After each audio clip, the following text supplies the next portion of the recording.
découverte de la dernière image.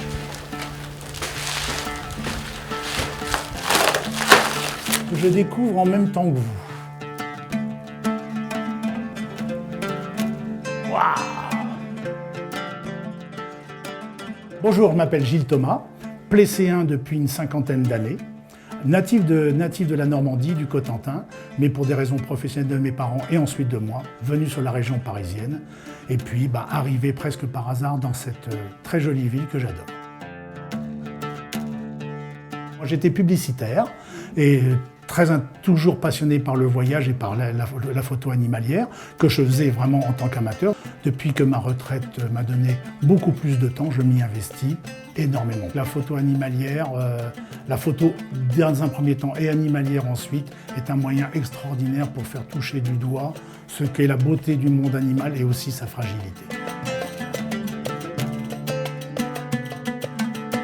Il y a eu plusieurs choses. Déjà, quand j'étais tout enfant, il y a une revue qui paraissait chaque semaine qui s'appelait Tout l'univers.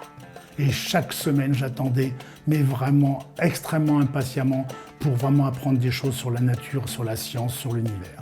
Et puis après, Jack London a bercé effectivement mon enfance avec tous ces récits incroyables. Et puis, bien entendu, des grands photographes. C'est vrai que Yann Arthus Bertrand, à un moment donné, même si c'est plus la nature que l'animal. Et puis, un grand photographe français qui s'appelle Vincent Munier. Tout me touche, à la fois une douceur incroyable dans certaines circonstances, une violence et une dureté inouïe dans l'autre, mais voilà, tout est orienté chez l'animal sur globalement deux variables, survivre et se reproduire. Et toutes les stratégies qui sont mises en place pour arriver à ces objectifs d'une simplicité biblique, moi, m'émeuvent à chaque instant. Je crois qu'il y a 192 pays dans le monde. On a fait l'autre jour un décompte pour s'amuser avec mon épouse. Je crois qu'on approche des 50. Voilà. Parce qu'avant d'être photographe animalier, donc, on a été aussi des voyageurs à pied. Et en même temps que des voyageurs à pied, on était aussi des plongeurs sous-marins.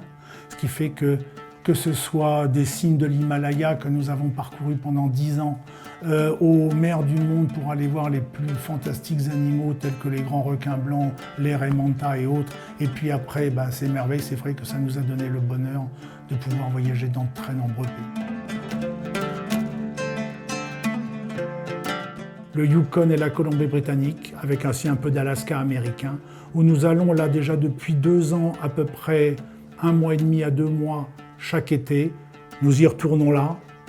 Nous y retournerons l'année prochaine et l'année d'après, puisque nous avons tout un programme de prise de vue, très principalement orienté sur 2 espèces qui sont nos espèces totems, à mon épouse le loup et moi l'ours. Suivre par exemple une espèce comme le loup d'Abyssinie qui m'est très cher parce que c'est une espèce qui est sur le fil du rasoir. Il ne reste plus que 450 individus.